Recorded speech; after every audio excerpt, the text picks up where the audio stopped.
Assalamualaikum warahmatullahi wabarakatuh. Waalaikumsalam warahmatullahi wabarakatuh. Alhamdulillah pada kesempatan pagi hari ini kita bisa bertatap muka lagi walaupun dalam keadaan yang berbeda dan masih dalam suasana pandemi. Dan semoga pandemi ini bisa berakhir sehingga kita bisa melaksanakan kegiatan belajar mengajar seperti biasanya. Dan mari kita buka pembelajaran pada pagi hari ini dengan bacaan Ummul Quran Al-Fatihah.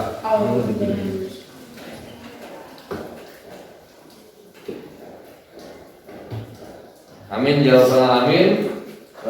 Untuk selanjutnya kelihatannya ini semuanya masuk, jadi tidak perlu saya absen. Ya. Terus masuk kabin ini 32 banyak. Oke, pada kesempatan kali ini kita akan belajar tentang sujud syukur. Sujud syukur. Jadi bagaimana pelaksanaan sujud syukur dan kira-kira apa penyebab dari sujud syukur. Pada pertemuan kemarin telah kita bahas tentang kontrak belajar. Dan pada pertemuan kali ini kita mulai pembelajarannya. Sujud syukur. Yang pertama adalah pengertian dari sujud syukur. Yang dimaksud dengan sujud syukur adalah berterima kasih kepada Allah. Sedangkan sujud syukur secara istilah itu adalah sujud yang dilakukan ketika seseorang memperoleh kenikmatan dari Allah. Jadi kenikmatan apapun itu, ketika kita mendapatkan nikmat dari Allah, maka disunahkan bagi kita untuk melaksanakan sujud syukur dalam rangka yang mensyukuri nikmat Allah. Umpamanya ya nek sing mlaku-mlaku dibayar cukup oleh emas. Nah, untuk rasa syukur karena kita mendapatkan emas itu, maka kita disunahkan melaksanakan sujud syukur. Atau mungkin ketika rapotan ternyata mendapat juara 1, juara 2 atau juara 3, nah kita disunahkan untuk melaksanakan sujud syukur. Nah, apa dalil ataupun yang menguatkan terkait dengan sujud syukur? Di sini sesuai dengan hadis Nabi. Dan Nabi syukuratan anak Nabi Sallallahu Alaihi Wasallam karena idza atahu amrun yasurruhu aw yusarru bihi haram sajidan syukran lillah. Yang artinya dari Al-Baqarah bahwa sesungguhnya Nabi Muhammad sallallahu alaihi wasallam apabila datang kepadanya sesuatu yang menggembirakan atau kabar suka, beliau langsung melaksanakan sujud syukur. Selain itu di dalam Al-Qur'an yang sering kita dengar yaitu la in syakartum la azidannakum wala in kafartum inna adzabila syadid, yang sering kita dengar. Jadi ketika seseorang mendapatkan kenikmatan kemudian dia bersyukur atas nikmat yang telah Allah berikan, maka akan ditambah nikmatnya. Tapi kalau orang syukur, maka azab Allah yang akan membalasnya. Itu. Nah, kemudian hukum melaksanakan sujud syukur itu adalah sunnah.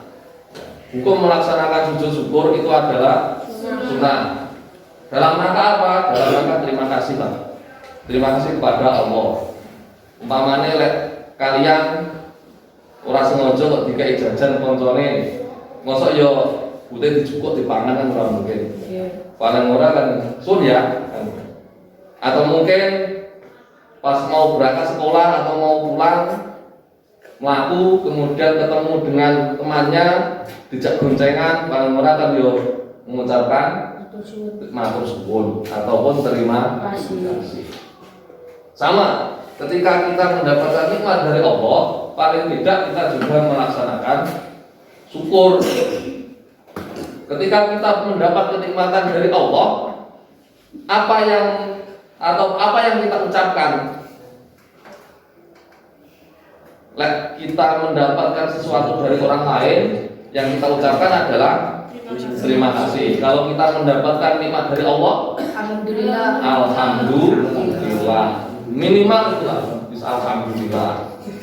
Syukur-syukur kalau bisa melaksanakan sujud syukur. Nah, kemudian ketika kita sudah tahu pengertiannya sujud syukur, bagaimana cara melaksanakannya?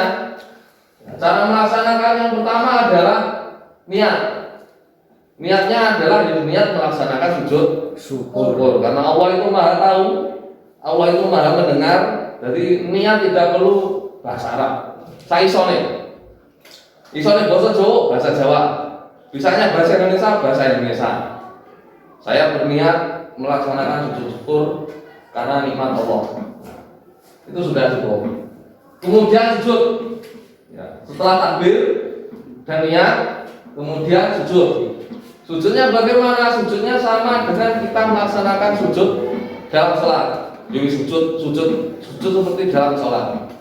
Cuma yang membedakan adalah bacaannya. Kalau dalam sujud dalam sholat yang dibaca apa? Sujud dalam sholat yang dibaca apa? Subhana rabbiyal a'la wa bihamdihi. Kalau sujud dalam sujud syukur yang dibaca adalah Rabbi auzi'ni an ashkura nikmataka allati an'amta 'alayya wa 'ala walidayya wa an a'mala sholihan tardahu wa adkhilni bi rahmatika fi ibadika sholihin. Itu yang dibaca. Yang dibaca dalam melaksanakan sujud syukur. Yang setelah sujud syukur, setelah sujud kemudian duduk. Kemudian duduk untuk kembali dari sujud. Dari sujud, setelah sujud kemudian duduk. Jadi seperti kita melaksanakan sholat. Duduk ketika kita melaksanakan sholat. Kemudian memberi salam sambil menoleh. Ya, assalamualaikum warahmatullahi. Assalamualaikum warahmatullahi. Ya, salam seperti salam ketika kita selesai sholat. Itu adalah tata cara melaksanakan sujud syukur. Sujud syukur hanya dilakukan di luar sholat dan pelaksanaan serta syarat rukunnya sama dengan sujud dalam sholat. Seperti yang saya sampaikan di awal tadi, sujud syukur modelnya sama dengan kita melaksanakan sujud dalam sholat. Bedanya itu adalah bacaannya. Nah, waktu melaksanakan sujud syukur, setelah kita mengetahui caranya, kapan kira-kira kita bisa melaksanakan sujud syukur? Yang pertama, yang pastinya dilakukan di luar sholat. Jadi sujud syukur itu pelaksanaannya adalah di luar sholat.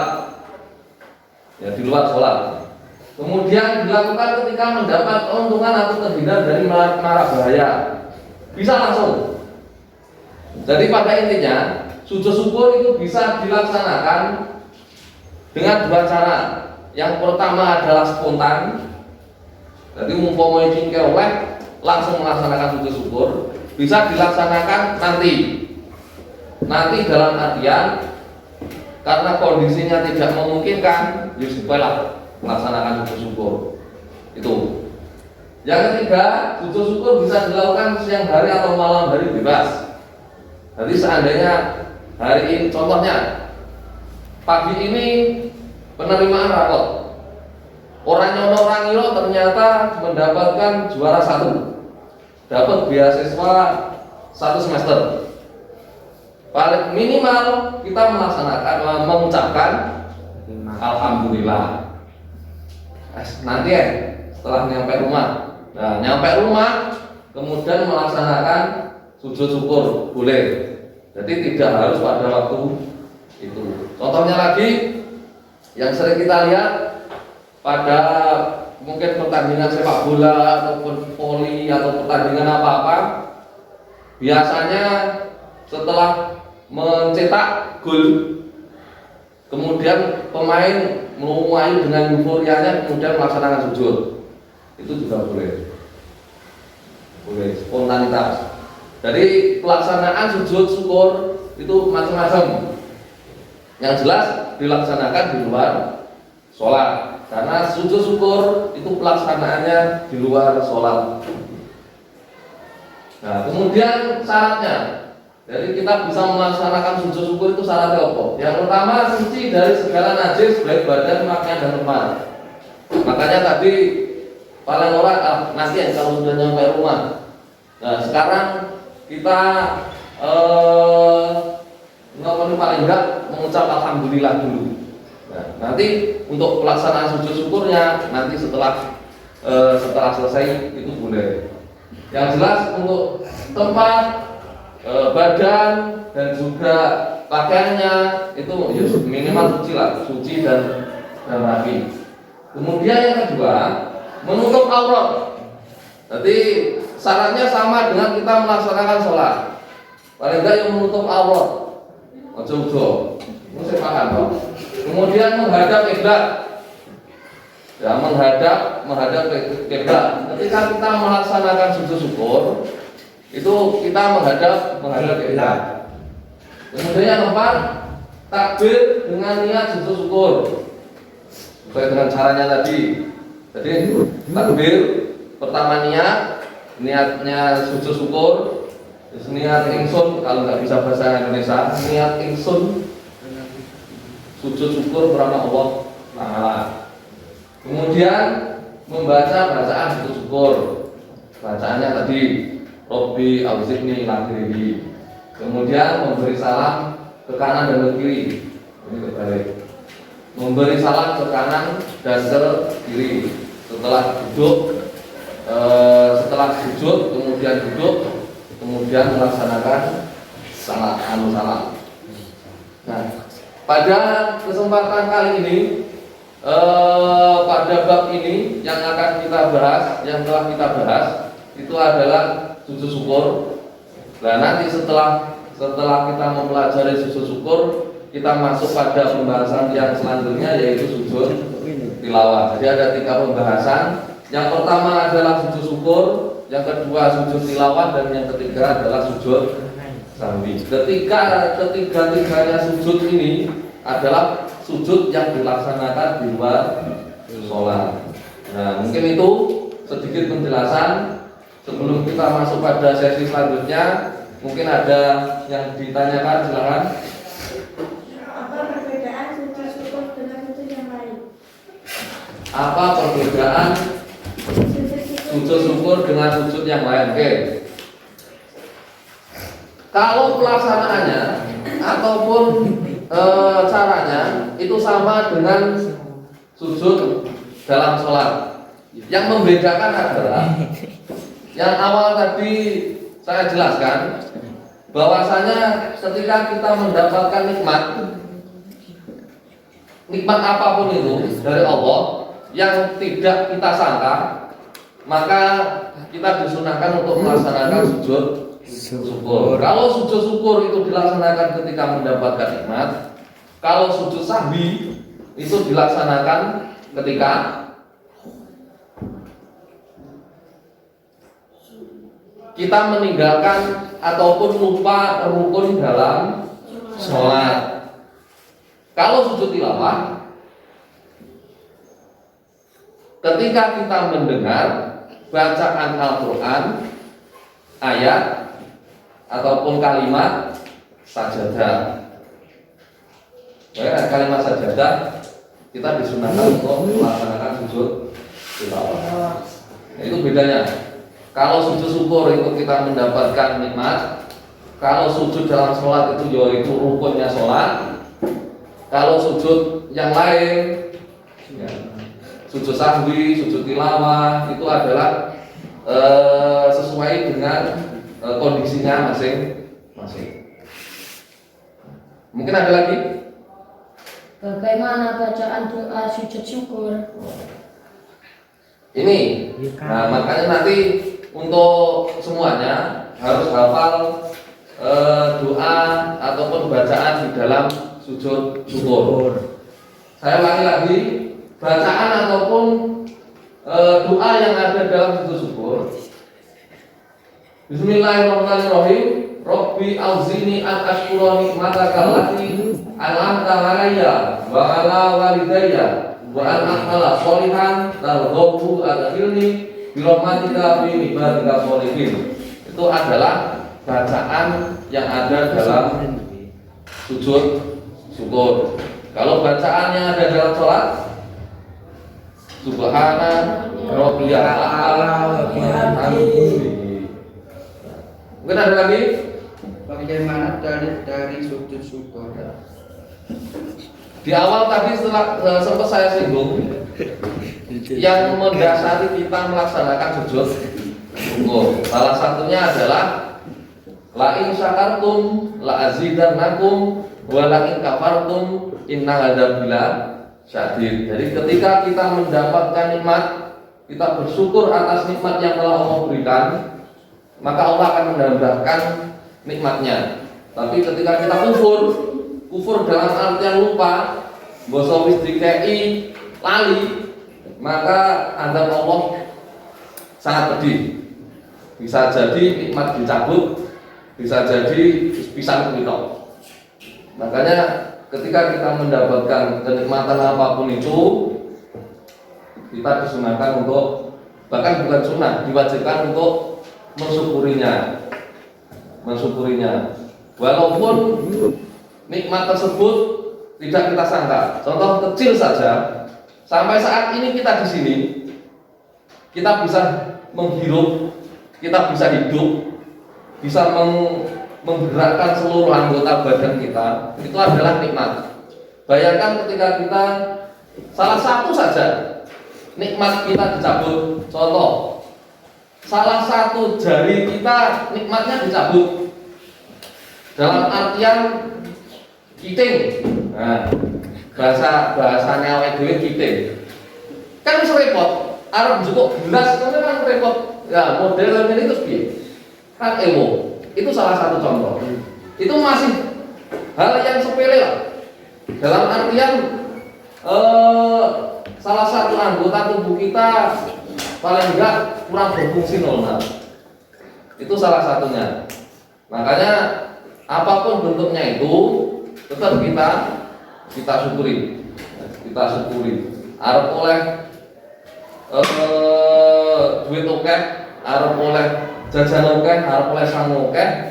Ketika kita mensyukuri itu, maka Allah akan menambahkan nikmat kepada.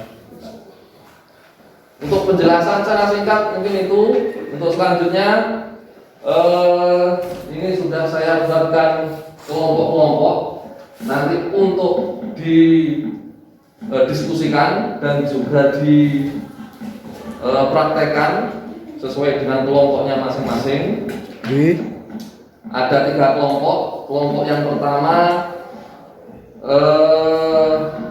Indah, Salsa, Tiara, sama Nabila. Nah, ini kelompok 1. Kelompok 2 Muhammad, Ahmad, Ridho, dan Bayu. Nah, ini kelompok 2.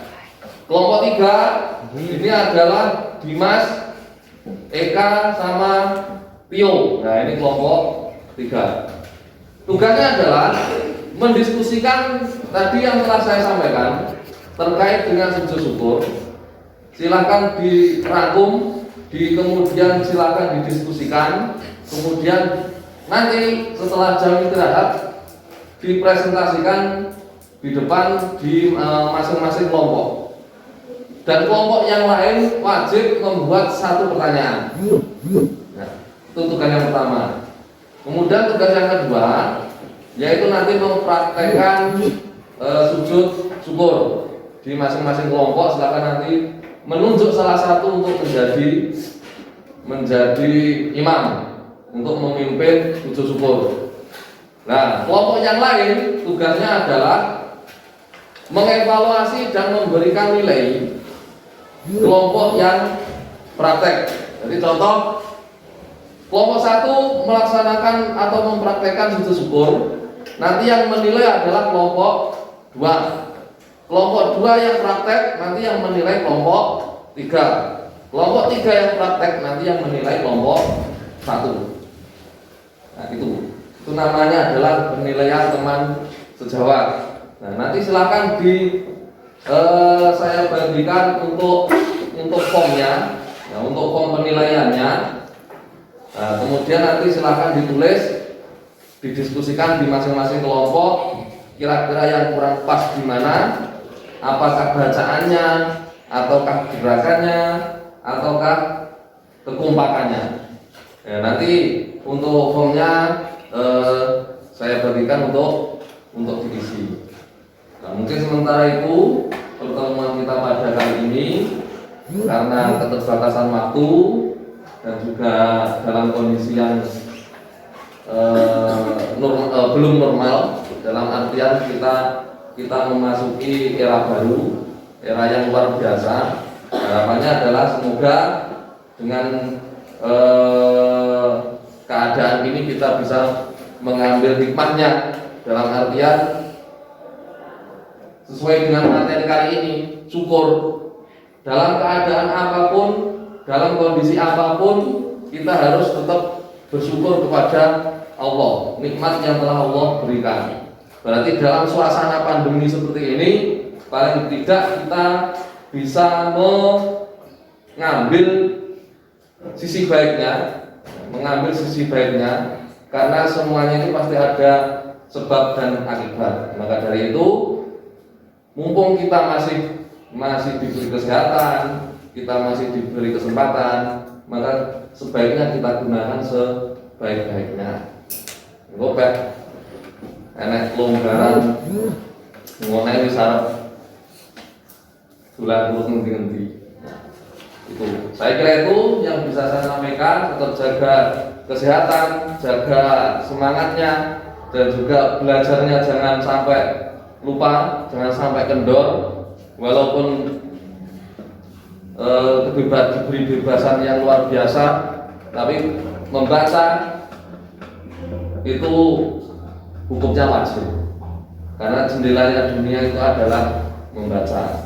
Semakin banyak kita membaca, maka semakin banyak pengetahuan yang kita dapat. Saya kira itu yang bisa saya sampaikan, dan mari kita tutup pertemuan pada kali ini dengan bacaan kafaratul majlis. Bismillahirrahmanirrahim. Subhanakallahumma wa bihamdika asyhadu an la ilaha illa anta astaghfiruka wa atubu ilaik. Jangan lupa untuk tugasnya nanti setelah istirahat kita langsung kumpul di masjid untuk melaksanakan praktek dan juga presentasi di masing-masing kelompok. Karena waktunya sudah jam istirahat, maka dari itu ya selamat beristirahat, jangan berkerumun, kalau jajan langsung ditumpah jajan. Saya kira itu yang bisa saya sampaikan. Artinya Wassalamualaikum warahmatullahi wabarakatuh. Waalaikumsalam.